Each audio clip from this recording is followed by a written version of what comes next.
Hope you're having a great day, and thank you so much for taking time out to tune in to the Kevin Dunn Show, where we are so excited that you joined us today. We're going to be talking about hospice, which is a word sometimes that can create a little fear.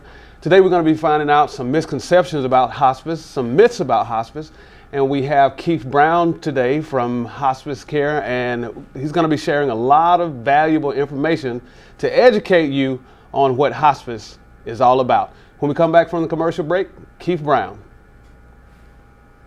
At Charter Bank, you get totally free checking with online statements. You betcha. Free mobile banking, free online banking, free online bill pay, free debit card, even a new account gift. Free. At Charter Bank, we're here to wow you. And totally free checking is just the beginning. Come see us or open online at charterbank.net. Like us on Facebook, follow us on Twitter. Member FDIC, Equal Housing Lender.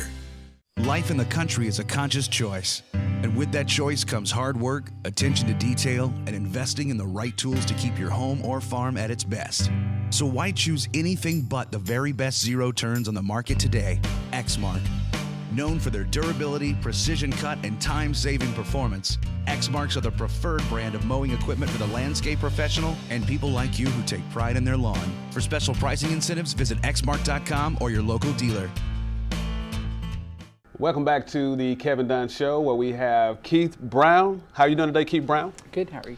And Keith is going to be sharing a lot of valuable information about hospice. Keith, you're very passionate about hospice. Yes. I'm very passionate about hospice. Tell us, what is your job title? What is your position here at Hospice? I am the director of West Georgia Hospice here in LaGrange, Georgia. We serve 5 counties and have a facility here in LaGrange. Okay, so you are the director. Mm-hmm. So now pretty much you used to get 8 hours of sleep, so now you get 2 hours of sleep, right? Sure, we'll go with that. So you just, how long have you been in this position? I took the position the 1st of February. 1st of February. Mm-hmm. So tell us a little bit about what the transition has been like for you. It's been a great transition. We have a phenomenal team at Hospice. Mm-hmm. I've been a member of that team for about 5 years prior to this, so it's been a great transition for everyone. And I hear a lot of the staff members, they welcome you, and and they constantly share what a great new addition to the hospice family. So can you tell us what is hospice? Hospice. Mm-hmm. Hospice has a lot of misconceptions. Mm-hmm. Hospice is a philosophy of care. Mm-hmm. Hospice is designed to alleviate pain and symptoms for people who have terminal illnesses or illnesses that cannot be cured. Mm-hmm. Is a good definition. Our goal is not to lengthen the time or to shorten the time of anyone's life. Our goal is to make the time that's there as good as it can be. Quality of life is what we focus on. Now, is that very challenging to do that, or is it easy to do that? And I know it probably depends on the person, but in most instances, do you feel it's a challenge to be able to do that? Our medical director and nurses work very hard at pain and symptom management. Mm-hmm. We have very good results. We have a lot of good feedback from patients and families. Mm-hmm. We do a good job. Right, do a good job. Pain and symptom management. And I know I'm that very confident in our nurses. Firsthand, okay. Now, how long has hospice been around? Well, first of all, I'll ask you about the facility, but do you have any background on when, has this word been around for many, many years? Or hospice dates back in a few terms back toward the Middle Ages, the Crusades and people dying along the road and different things. For us, hospice was started, West Georgia Hospice was started in 1982 here in LaGrange. We built a facility in the mid-90s, but we've been around for over 30 years now, providing support to our community because of the support we get from the community for our hospice. Now, Keith, a lot of people don't know about the facility here in LaGrange. Why do you think that's so? and I know that no one probably really knows, but when I come in contact with a lot of people there, I never knew this facility was here. There's not that many facilities in general. First off. Second off, we're talking about hospice, which there are misconceptions about, and people don't talk about it very much. Right. We do have a 16-bed inpatient facility here in LaGrange. We have the only facility in our service area. We cover 5 counties on our home hospice program. We have the only facility in those 5 counties that's open and running. So actually, LaGrange is just really fortunate to have a facility, since you say they're few and far between. The vision of our community and leaders back in the mid-90s to build this was amazing, and we've used it ever since. And it's been a blessing for our community. It's great. Now, Keith, why do people fear hospice? I know when I first heard the word and when it first came to my attention, I was fearful. But from a director's standpoint and what you've experienced over the past 5 years, why do people fear hospice? I think there are a lot of misconceptions about hospice. Okay. One of the biggest ones probably is that people feel like to go to hospice or to be signed up for hospice, you're giving up hope. And that's not the case. To quote one of our chaplains best, he described, "You're not giving up hope, your hope is just changed." So while your treatment may have not worked, the plans that they were going to try for your illness may not have worked, your hope is now changed. Your hope is now, I would like to live as many days as I can without pain. I would love to see my grandchildren. I would love to go to their ball game. I would love to do these things where your focus changes. It's not giving up hope, just hope shifts. So are there any other fears? There's a lot of other misconceptions. That's the most common. Okay, most common. Okay. You were talking about the facility. Explain to us the facility and what is the makeup of the facility here in LaGrange, as far as rooms, and just tell us a little bit about the facility, indoor, outdoor. The hospice facility, referred to as a hospice house or an inpatient hospice unit, different places use different things. We have our administrative offices there for our home program, as well as the rest of the inpatient unit. So we have everything located in one place.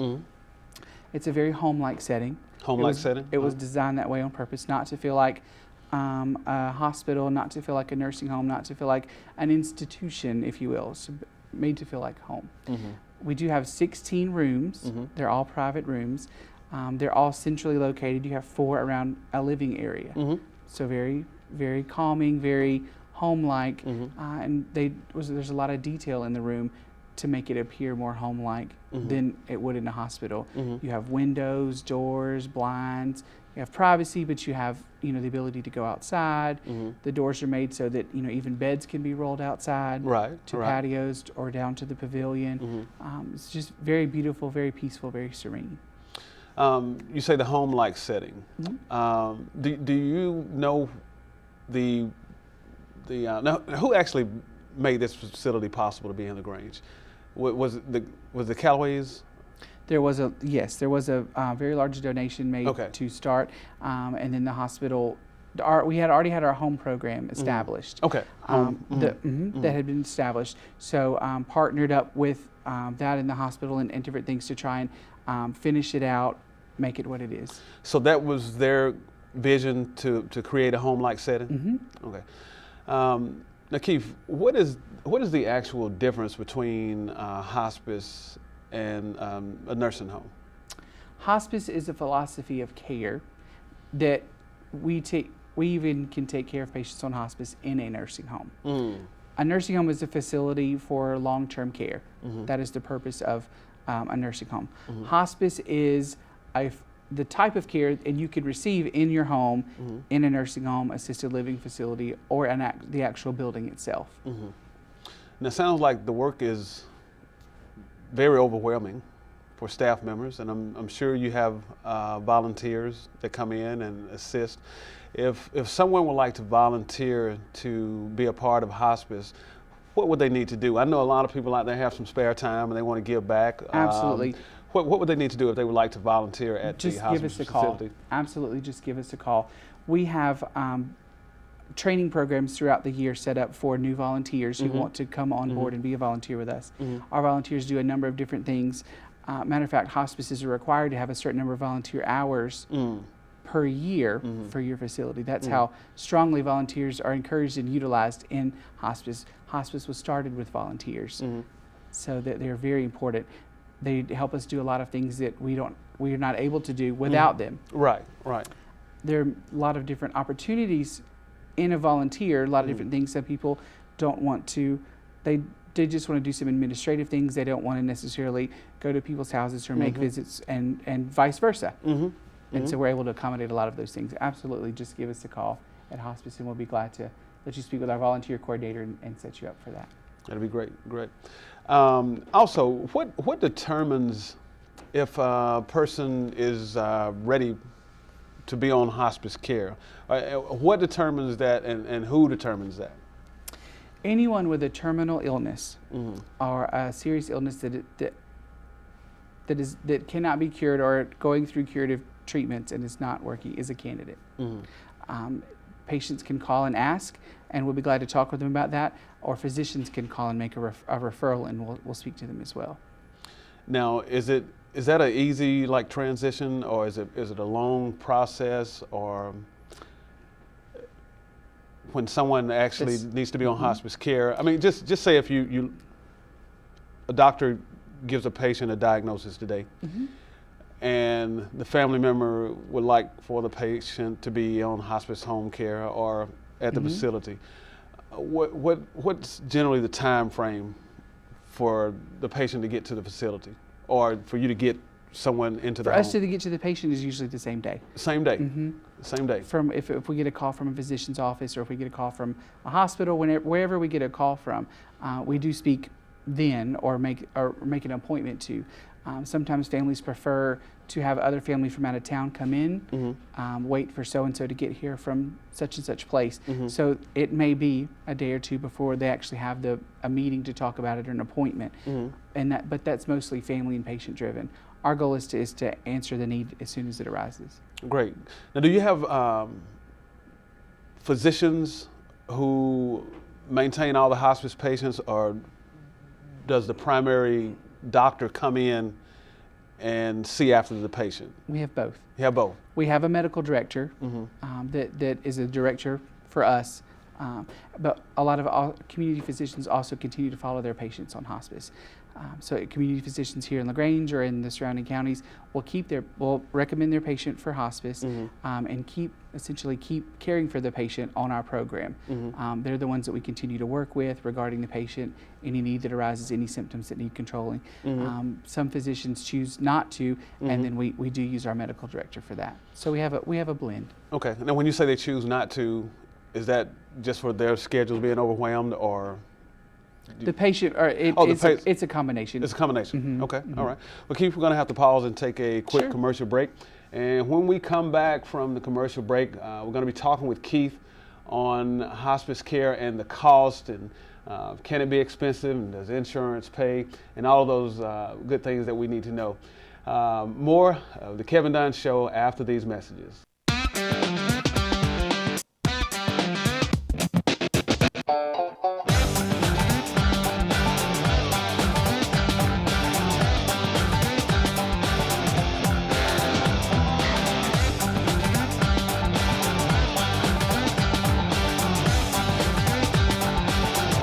Trailers, Jewelry and Pawn, 504 Greenville Street, serving LaGrange for 42 years.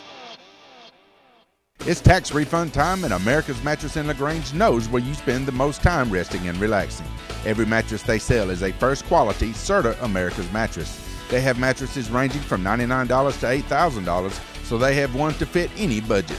Their huge inventory includes the I-Series, the Perfect Sleeper, and the I-Comfort. In the market for an adjustable bed, America's Mattress has them in stock.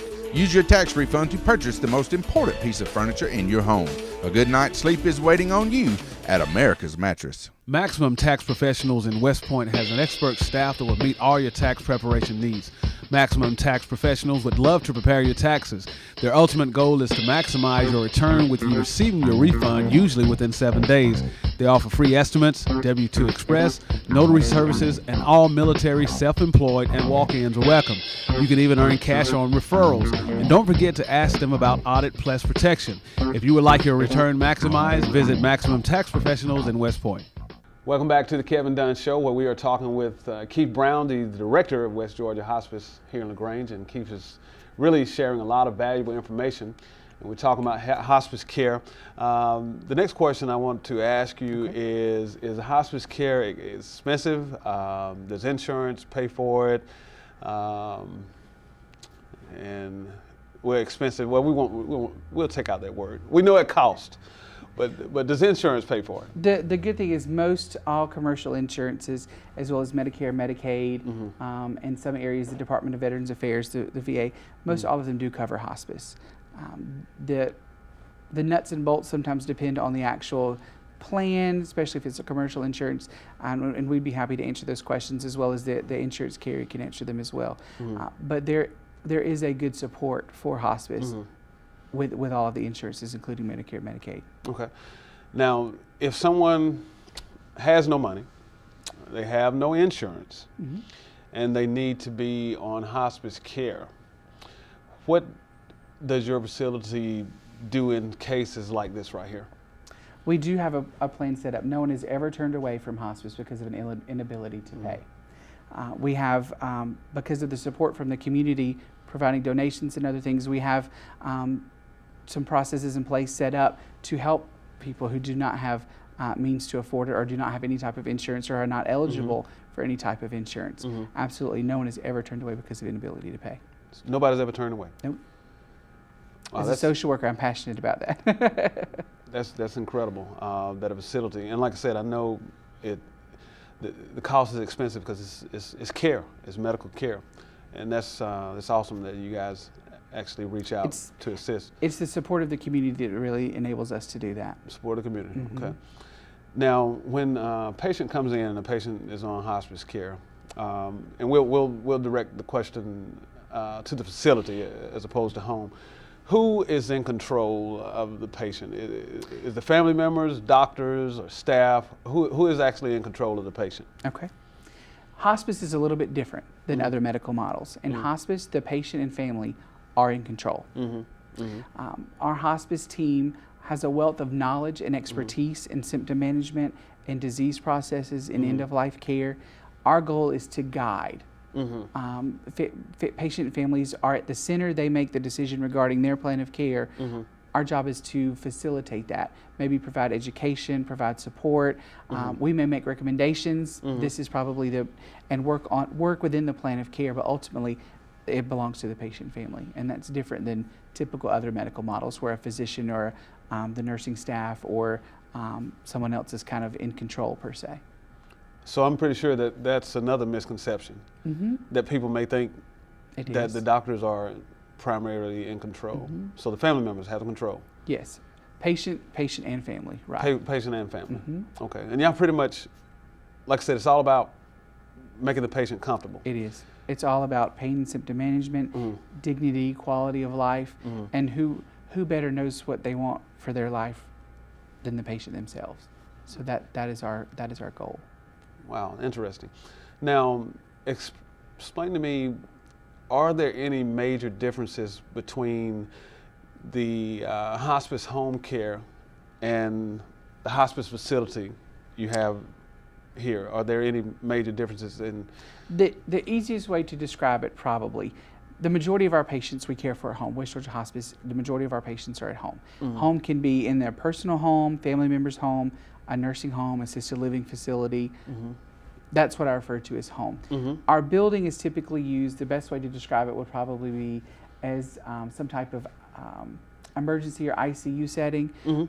Patients who we are having a hard time controlling symptoms, who are in a crisis, that's what we use our building for. We don't use the emergency room. Our goal is, we don't use the hospital. We use our facility, home-like facility, to try and manage those symptoms. So we get those symptoms managed with the 24-hour nursing, the physician making recommendations, changing those things, and then to get back to their prior level of functioning, their prior residence, where they lived. It's also used for respite care. Okay. So every so often, patients are able to come in and kind of give the family or caregivers a break for a few days, and then we get them back home. Caregiving is very exhausting, and we recognize that, and actually Medicare, Medicaid recognizes that. That's built into the hospice benefit. Is respite care, and that's the majority of what we use our building for. Is stabilization, and then for respite care. Okay, respite care. Okay, now I know we talked about volunteers in the facility. Are there ways where volunteers can volunteer for patients who are on hospice home care? Absolutely, absolutely. So what are some things that people can volunteer? There are endless ways that people can volunteer. We have volunteers that do come to the building that do, like, fill up bird feeders, make visits with patients and families, volunteers that sing, volunteers that do other things. We have volunteers at home that they can help take a meal out, prepare a meal for someone that's having a difficulty. For example, if it's someone who's on hospice and then their caregiver's ill, providing a meal or something. Taking people on a ride, for a ride, for a trip, helping with building a ramp. I mean, there's just endless ways that our volunteers help find opportunities to increase the quality of life for patients. It's just amazing. Yeah, and that reminds me of a story I once heard about, I think the patient's husband had died, and family members received a lot of support. Monetary, food, whatever they need. But the patient's husband had a rocking chair, and volunteer somebody came in, and all they did was sit in that chair. And I think after everything had passed, and they asked the lady what was the most memorable gesture that she could remember, and it was the fact that somebody sat and rocked it in that rocking chair that her husband used all the time. And so that it's like you said, there's so many ways that you can volunteer that makes a difference in one's lives. Keith, I know it's a 30-minute show, but the next question I'm going to ask you, we probably could talk about it for an hour, but tell us some other myths about hospice. Some other myths about hospice there. Let's see. Some of them we've touched on. Right. Hope. Some of them have to do with insurance, or that the patient's not going to be in control of the situation. Cost too much is an example of one of the myths. Another myth is that if someone comes on hospice, that means that they can't be at home, or that if they were living at home, that we're going to need to bring them. They have to come to the building, or that they have to go to a facility to be cared for, and that's not the case. Most all of our patients are cared for at home by caregivers. Our job is just to support it and make that happy, make it as quality of life. And where do you think those myths came from? Just people hospice not knowing? People really don't like to talk about death, and so when you think of the word hospice, people immediately sometimes associate it with death, and then don't like to talk about it.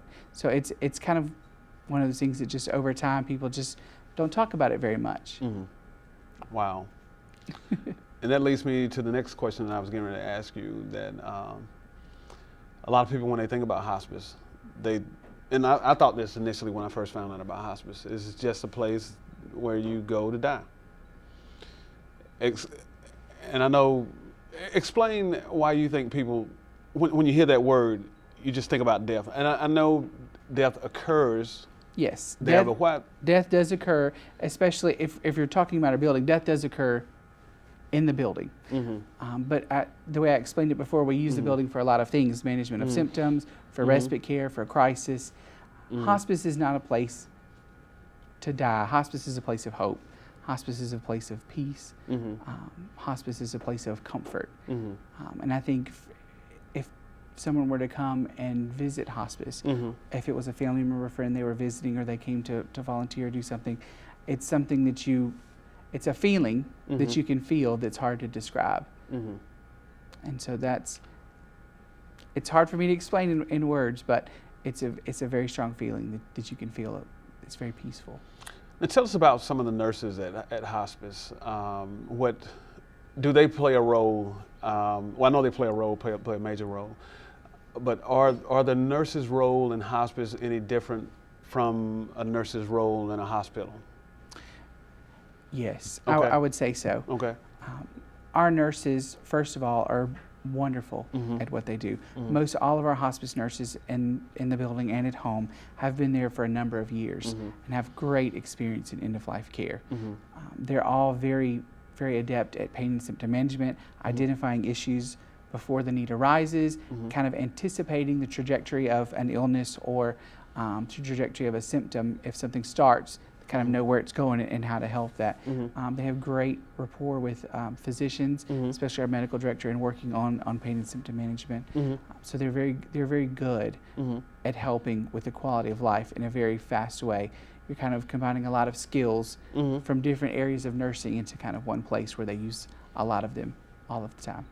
Okay, so being a hospital nurse may not be cut out. If you are a hospital nurse, I won't say maybe not cut out, but you kind of have to have a different calling. We have nurses at hospice who have come from the hospital. We have nurses who've worked for public health. We have nurses who've worked for a home health. We have nurses who've worked for big hospitals, small hospitals, clinics, for a variety of backgrounds. And having all of those backgrounds and having them work as a team is it's great.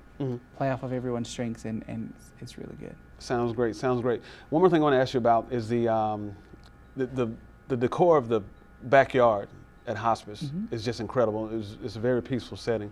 Tell us a little bit about the pavilion that was just recently. Well, it's been a couple of years, I think, but tell us a little bit about the pavilion that's in the backyard of hospice. That was for a project from the leadership troop class that they did. They built a pavilion behind the facility in kind of a pecan orchard. Is what it was. Big tall trees and kind of an open space. It was designed so that even if the patient is in the bed and can't get out of the bed, the physical bed in the building can be moved down to the pavilion. Wow. Via the walkway, the doors open up for that. There's table and chairs and a fan, and it's screened so that if someone were to want to go down there with their family or just want to do that, they can. And That's great. We're so lucky that we have it, and we're thankful for it, and our patients and families really enjoy it. That's wonderful, wonderful. Well, Keith Brown, it's been a pleasure for you to be on the Kevin Dunn Show today. Thank you for the opportunity. And you've heard all about hospice, so there's no reason to fear hospice anymore if your loved one needs to be on hospice care. Once again, if there is a topic you would like to see discussed on the Kevin Dunn Show, please email us at thekevindunnshow@wjcntv.com. Thank you for joining us, and have a wonderful day.